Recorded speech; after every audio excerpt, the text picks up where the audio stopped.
하나님 말씀 보겠습니다. 마태복음 25장 1절에서 13절 같이 읽겠습니다. 그때에 천국은 마치 등을 들고 신랑을 맞으러 나간 열 처녀와 같다 하리니 그 중에 5은 미련하고 5은 슬기 있는 자. 미련한 자들은 등을 가지되 기쁨을 가지지 아니하고 슬기 있는 자들은 그릇에 기쁨을 다 금과 함께 가져갔더니 신랑이 더디움으로 다 졸며 잘새 밤중에 소리가 나게 보라 신랑이로다 맞으러 나오나니 이에 그 처녀들이 다 일어나 등을 준비하세 미련한 자들이 슬기 있는 자들에게 이르되 우리 등불이 꺼져가니 너희 기름을 좀 나눠달라 하거늘 슬기 있는 자들이 대답하여 이르되 우리와 너희와 슬기에 다 부족할까 하노니 차라리 많은 자들에게 가서 너희 쓸 것을 사하니 그들이 살아가는 사이에 신랑이 오므로 준비하였던 자들은 함께 혼인잔치에 들어가고 문은 닫히니라. 그 후에 남은 처녀들이 와서 이르되 주여 주여 우리에게 열어주소서. 대답하여 이르되 진실로 너희에게 이르노니 내가 너희를 알지 못하노라 하였느니라. 그런즉 깨어있으라. 너희는 그날과 그때를 알지 못하느니라. 아멘. 할렐루야. 하나님의 큰 은혜와 사랑이 넘치기를 바랍니다. 오늘 천국과 열 처녀 비유에 대해서 살펴보면서 은혜를 나누고자 합니다. 본문 말씀만 봐서는 천국을 우리가 알 길이 없습니다. 천국은 눈에 보이는 장소가 아니고 또 우리가 알 수 있는 길도 없습니다. 성경이 말하는 천국은 어떤 상태냐? 천국은 어떤 상태냐? 기름을 준비한 상태다. 천국은 뭐라고요? 기름을 준비하자. 준비했습니까? 그럼 그 기름이 뭐냐? 깨어있는 것이다. 기름이 뭐라고요? 깨어있는 것이다. 어떤 사람은 성령이 충만한 것이 바로 기름이다. 그래서 그렇게 이제 뭐 표현해도 상관없겠죠. 그래서 성령 충만하자. 성령 충만하자.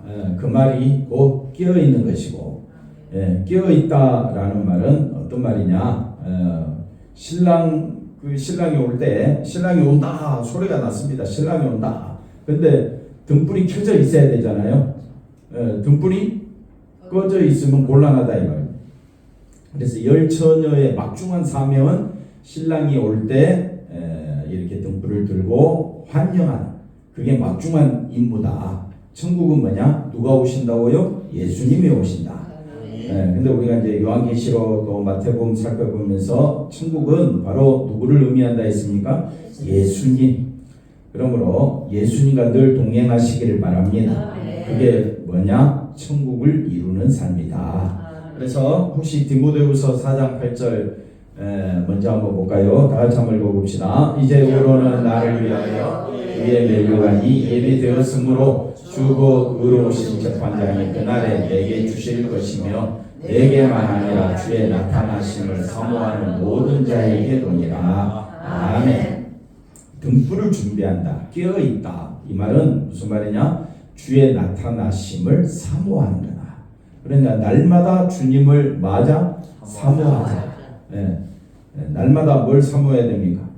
주님을 사모하자. 이것이 깨어있는 것이고 기름을 준비한 것이다. 그래서 기름을 준비하자라고 이야기했을 때에 다른 데 방점을 두지 마시고 주님을 간절히 기다리고 사모하는 마음으로 살아가는 그 자체가 뭐냐? 그것이 기름을 준비한 것이다. 이렇게 결론적으로 해놓고 한번 내용을 또 살펴보도록 하겠습니다. 유대인의 결혼식이 있습니다. 먼저 신랑이 친구들과 함께 신부집으로 가서 종교적 예식을 마치고 뭐 집이 가까우면 빨리 올 수도 있고 집이 멀면 해가 질 무렵에 신부를 데리고 신랑의 집으로 오게 됩니다. 그래서 그렇게 이제 신부 데리고 오면 신랑과 함께 신랑 친구들이 신부 데리고 오면 신부 친구들은 어디서 기다리냐? 신랑 집에서 기다립니다. 그게 이제 유대인의 아마 결혼식 풍습인 것 같아요. 저도 잘 모르겠고 또 경험해 보지도 않아서 우리랑 좀 다르죠. 그래서 열 처녀가 이제 신랑 오기를 간절히 기다립니다.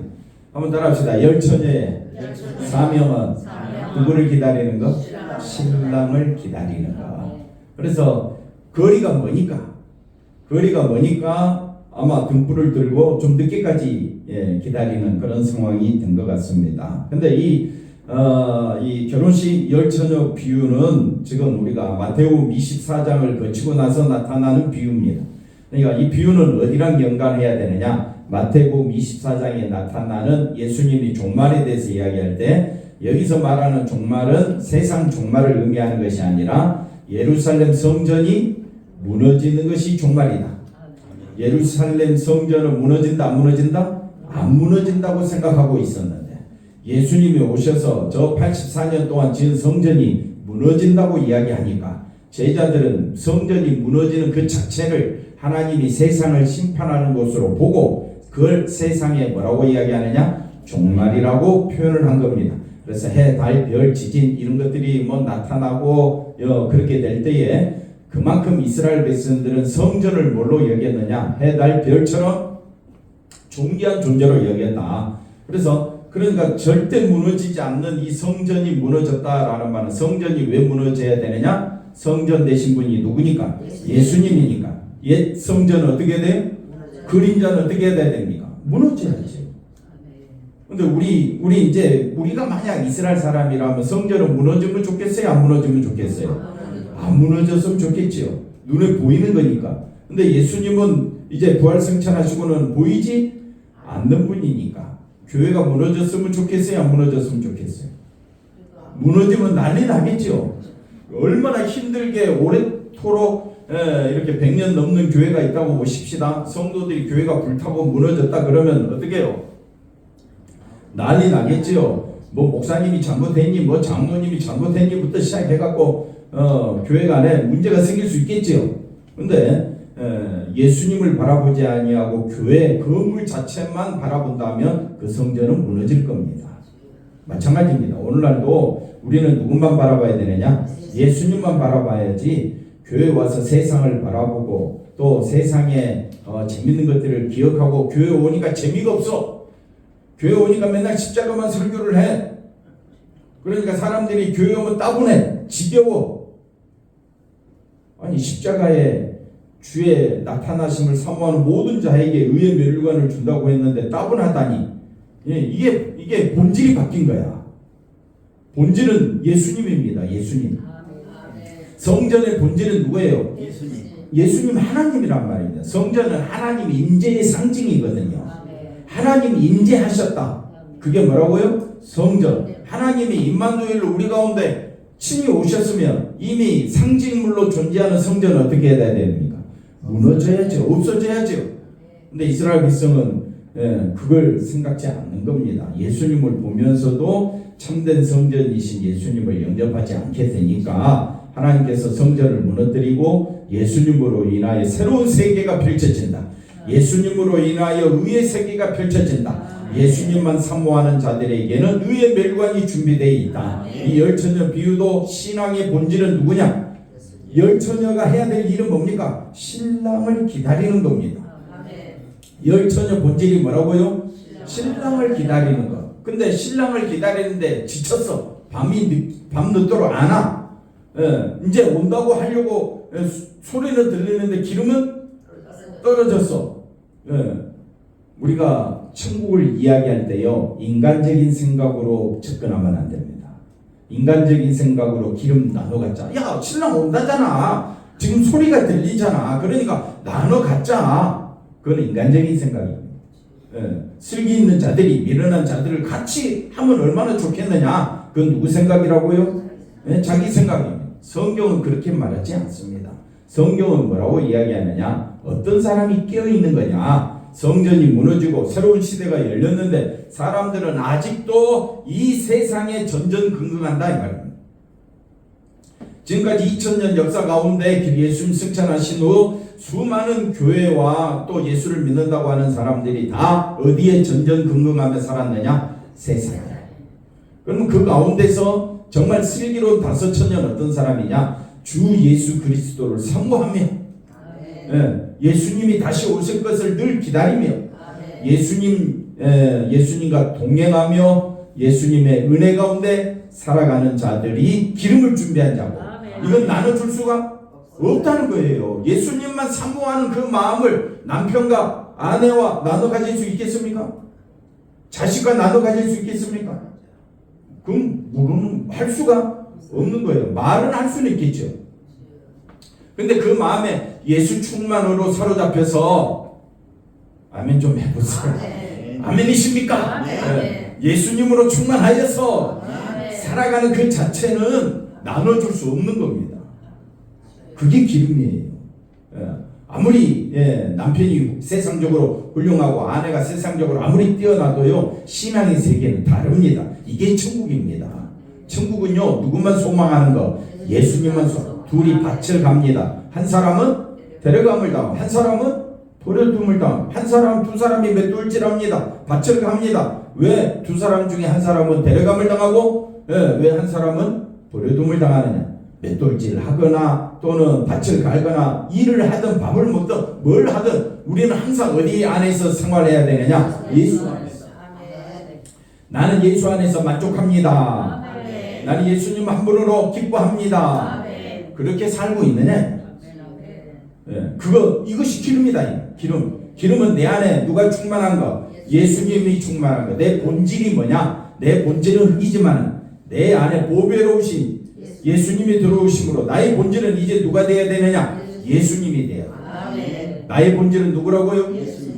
그러면 나의 본질은 아닙니다. 내가 본질입니다. 라고 생각하는 사람은 세상 방식으로 살 것이고, 예수님이 나의 진짜 본질이요, 예수님이 나의 중심입니다 라고 생각하는 사람은 누구 중심으로 살겠습니까? 예수님 중심으로 사는 것. 이것이 깨어있는 것이고 이것이 기름을 준비한 것이다. 그러니까 천국은 열처녀의 이 신랑을 맞으러 등을 가지고 신랑을 맞으러 나온 열처녀와 같다. 그러니까 천국을 우리 생각으로 장소적 개념으로 보면 안 되고요. 천국은 내 마음의 상태. 나는 신랑을 기다리는 신부다. 그럼 뭘 준비해야 되겠어요? 기름 준비해야죠. 기름 준비하는 것은 누구를 사모한다? 예수님을 사모하는 마음으로 열심히 사는 것. 예수님을 정말 사모하는 마음으로 살아가시기를 바랍니다. 그러니까 예루살렘 멸망을 앞에 두고 많은 사람들이 신랑을 기다리는 열처녀 같은 입장에 있는데 모두 다 기다리다가 지쳐서 졸고 잤습니다. 그러니까 깨어있다는 것은 졸고 잤다라는 그런 문제가 아닙니다. 왜? 신랑이 올 때 다 졸고 있었으니까. 그러니까 깨어있다는 것은 뭘 의미하느냐? 기름을 준비한 것이다. 이제 이해가 되시겠습니까? 기름은 누구를 의미한다고요? 예수님을 의미한다. 깨어있다. 예수님, 성령님, 항상 내 본질은 누구다? 예수님. 본질 예수님. 물론 죄인이죠. 한번 따라합시다. 내 본질은 예수님이다. 그러면 왜 우리를 불러주셨습니까? 내 본질이신 예수님의 은혜와 사랑을 드러내며 살아라고 우리를 부르시고 택하신 거예요. 내게서 누가 나와야 된다? 예수님. 왜? 내 본질이 누구니까? 납니까? 예수님입니까? 나라고 생각하는 사람은 나라고 사십시오. 그럼 막을 길이 없다니까요. 그리고 예수님이라고 생각하는 사람은 예수님 중심으로 사는데 그것도 우리가 야 너는 어떻게 그렇게 사니? 좀 나눠달라. 이게 안 된다니까요. 그거는 누가 역사하셔야 된다고요? 성령이 역사하십니다. 그래서 천국은요 눈에 보이는 것으로 확인할 일은 없고요. 오직 우리가 깨어있다라는 말은 준비한다 이 말은 그날과 그때는 아무도 모르고요. 성전이 무너지고 예수님으로 인하여 새로운 의의 시대, 새로운 영광의 시대가 어떻게 열리는지는 우리는 모릅니다. 그러나 이미 이루어졌습니다. 어디 안에서? 예수 안에서 완성이 되었습니다. 그러므로 항상 우리는 의의 면류관, 생명의 면류관, 거룩의 면류관을 우리는 예수 안에서 주어지고 생명의 면류관이 어디 안에만 있습니까? 내 안에 있습니까? 예수 안에 있습니까? 예수 안에 있지요. 그러니까 우리는 누구만 사모해야 됩니까? 예수님만 사모하며 하루하루 살아가시기를 바랍니다. 신랑을 기다리는 열처녀는 신랑이 돌아오면 뭘 해야 됩니까? 춤을 추고 노래를 부르며 신랑을 맞이하는 그런 역할입니다. 그냥 그런 역할. 그런데 예수님은 이걸 뭘로 비유해버렸다? 천국으로 비유해버린 겁니다. 천국 자체의 주인공이 누굽니까? 예수님입니다. 열처녀는 누가 오기를 기다려야 됩니다. 신랑. 그게 자기들 맡겨진 사명이에요. 그러면 성도의 사명은 누굽니까? 예수님. 아멘. 예수님으로 인해 지금 기뻐하느냐? 아멘. 지금 아멘. 기쁨이 있습니까? 없습니까? 얼굴이 좀 찌그러져 있는데 누구를 생각하니까 얼굴이 찌그러져 있어요. 내 생활. 근데 예수님 보면서도 얼굴이 찌그러져 있으면 안 되지요. 그거는 믿는 게 아니죠. 세상이 어떻다 할지라도 나는 예수님으로 인해 너무 기뻐. 아멘. 그게 뭐라고요? 기름을 준비한 것이다. 왜? 신앙의 본질은 누구라고요? 예수님. 그러면 이 열처녀의 본질은 뭐냐? 누구를 기다리는 거? 신랑. 그럼 반드시 뭘 준비해야 돼? 기름. 그래야 기쁨으로 영접하지. 아멘. 그러면 우리의 신앙의 본질, 기름의 본질, 우리의 삶의 본질이 누가 돼야 됩니까? 예수님. 아멘. 한번 따라합시다. 나는 예수님으로 인하여 너무 기쁩니다. 아멘. 짜증 낼 수는 있어요. 분노할 수도 있어요. 살다 보면 순간적으로 욱하는 마음이 들지요. 그죠? 나도 모르게 감정이 조절이 됩니까? 안 됩니까? 조절할 수 있으면 대단하지요. 감정 조절 안 되고요. 또 우리가 지식이 짧기도 하고요. 우리 인간의 본성, 죄악된 본성이 막 나옵니다. 그럴 때마다 우리를 예수님께로 이끌어 가시는 분은 성령님이십니다. 그래서 내가 지금 예수님 바라보고 예수님 의지하고 예수님 한 분으로 기뻐할 수 있다는 이 마음은 누가 주시는 마음이냐? 성령이 주시는 마음인 것입니다. 그래서 이 열처녀에게 정말 필요한 것은 뭐냐? 그것은 진심으로 신랑의 혼인을 축하하며 신랑을 반기는 마음이 되는 것입니다. 신랑을 반기는 마음, 이것이 기름이다. 그러니까 이건 나눠줄 수 있는 문제가 아니다 이 말이에요. 그래서 기름을 준비한 열처녀, 이게 뭘 의미하느냐? 끼어있는 게 뭐냐? 왜 다섯 처녀는 더 준비하지 못했을까? 왜 다섯 처녀는 준비했을까? 이런 걸 우리가 살펴보면서 관점을 어디로 끌고 가야 되느냐? 예수님, 신랑 되시는 예수님을 반기는 그 마음의 상태. 그래서 깨어있다라는 말은 기름을 준비하는 것이요, 깨어있다라는 것은 신랑을 반기는 마음이다. 오늘 우리 똑같이 살아갑니다. 똑같이 살아가요. 그런데 나는 예수님으로 인하여 기뻐하며 살아가는 사람이 있고, 세상 것으로 기뻐하며 살아가는 사람들도 많다 이 말입니다. 여러분은 어떤 상태입니까? 예수님으로 인하여 기뻐하는 사람입니까? 그럼 어떤 일이든지 항상 기뻐하라. 쉬지 말고 기도하라. 범사에 감사하라. 우리를 부르신, 예수 안에서 우리를 부르신 하나님의 뜻이다. 어디 안에서 기뻐하라? 예수 안에서. 그러니까 천국은 어디 있느냐? 내 안에 있는 거예요. 우리 삶 속에 있다 이 말입니다. 예수님으로 인하여 기뻐하는 삶 자체가 성경은 뭐라고 말하느냐? 천국이라 말해준다 이 말입니다. 근데 신랑을 반기는 마음이 없으니까 기름 준비하지 않는 거예요. 대충 하는 겁니다. 신랑 준비하지 않으니까 춤을 추고 노래를 부르긴 부르는데 마음이 거기에 땡기지가 않는 것. 이걸 뭐라고 이야기하느냐? 외식이라 그래요. 외식. 본질이 빠져버렸습니다. 본질은 누구라 했습니까? 예수님이 빠져버리고 형식은 누구를 의미하겠습니까? 자기가 충만해진. 이걸 외식적인 신앙생활. 이걸 깨어있지 못하는 것. 우리 믿는 사람이나 안 믿는 사람이나 잠잘 때는 어떻게 해요?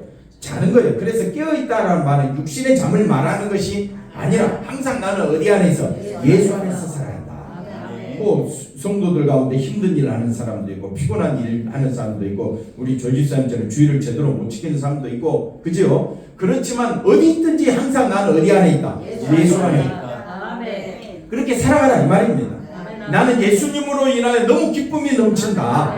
만약 넘치지 않냐면 애통하고 회개하는 마음을 가지며 주님과 동행하는 삶 살게 해달라고 늘 기도하라 이 말입니다. 미련한 다섯 처녀들의 마음에 신랑의 혼인을 기뻐하고 축하하는 마음이 없기 때문에 기름에 대한 생각도 하지 않고 신랑을 기다린다면 이것이 신앙적 측면에서는 이걸 뭐라고 이야기한다? 외식이다. 그때 준비해도 되겠다. 이건 미련한 자들의 지혜로운 생각입니다. 미련한 자들은 자기들이 현명하다고 생각해. 세상 사는 사람들이 예수 안 믿고 자기가 잘 되는 거, 자기가 성공하면 예수 믿는 사람이 지혜롭다고 생각합니까? 자기가 지혜롭다고 생각합니다.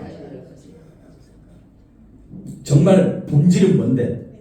예수님으로 인하여 주어지는 생명 아닙니까? 생명을 가진 자는 모든 것을 가진 자예요. 그렇기 때문에 진짜 지혜로운 자는 누구냐? 십자가 도를 바라보는 자. 근데 세상 사람은 자기가 지혜롭지 우리는 바보 미련하다고 이야기를 하는 거예요.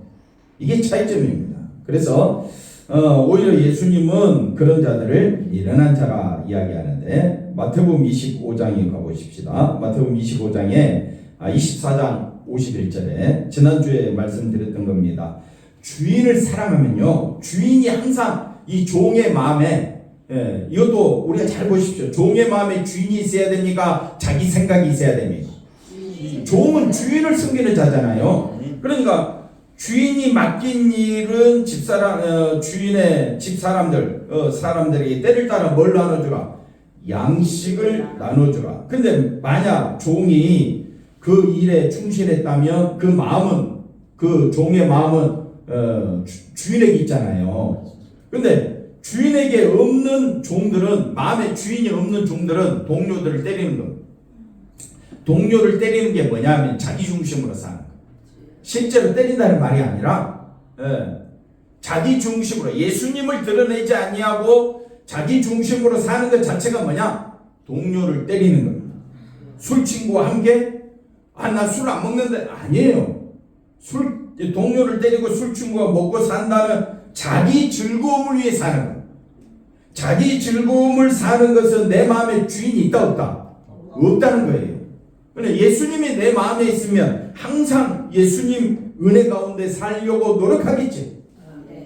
근데 예수님이 내 마음에 없으면 자기 마음대로 사는 거예요. 그 막을 길이 없어요. 여러분은 정말 남의 신앙 가지고 판단하지 마시고 나는 정말 예수님 한 분으로 인하여 기뻐하는가? 아멘. 나는 정말 예수님으로 인하여 기뻐하는가? 자기 자신을 살펴봐야지. 남을 살펴볼 겨를이 없습니다. 그리고 우리가 해야 될 일은 예수님을 보여주는 것밖에 없습니다. 자, 사두개인들 보십시오. 바리새인들과 사두개인들의 신앙생활은 얼마나 철저했고 얼마나 하나님 중심으로 산다고 부지런 떨었습니까? 하지만 그 내면에는요 하나님이 없었습니다. 하나님은 뭘 보신다고 했습니까? 중심을 보신다고 했습니다. 다만 자신들의 명성에 걸맞는 신앙생활. 그래서 모자를 쓰고 그 다음에 또 이마에 그 다음에 손에 하여튼 신앙적 행위는 열심을 냈는데 실상 자기들 마음에는 누가 없어? 예수님이 없어. 하나님이 없는 거야. 그러니까 예수님이 오셔도 영접하지 않는 거예요. 그걸 뭐라고 이야기한다고요? 외식이야. 외식. 외식. 그러면 본질이 뭐냐? 진실은 뭐냐? 진실은 누구로 인하여? 예수님으로 인하여 기뻐하며 사는 것. 어떻게 살자고요? 예수님으로 인하여 기뻐하며 살자. 아멘. 그래서 그들의 자신의 신앙생활을 내주며 자신을 과시하고 그 다음에 다른 사람을 무시하는 이것이 뭐냐? 동료를 때리고 술 친구와 함께 먹는 거랑 다를 바 없다. 비유니까 우리가 비유의 말씀을 잘 헤아리자. 예수님의 책망은 그들의 외식에 대해서 책망한 것을 볼 수가 있습니다. 그래서 마태복음 13장에 보니까 23장인가? 23장에 와 있을지요.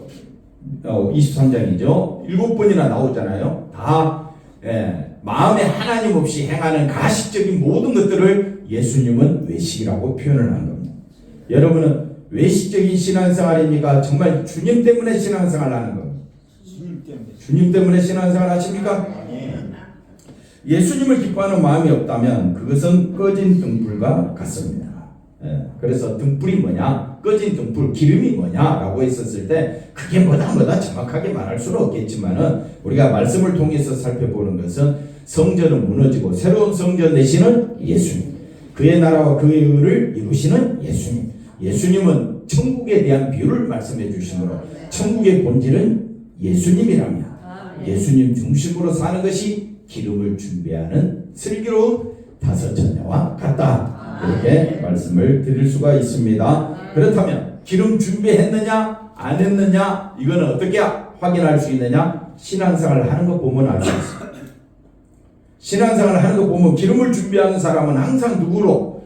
예수님으로 인하여 기뻐하며 살겠지. 근데 기름을 준비하지 못한 사람은 항상 세상 것으로 기뻐하고 감사한다.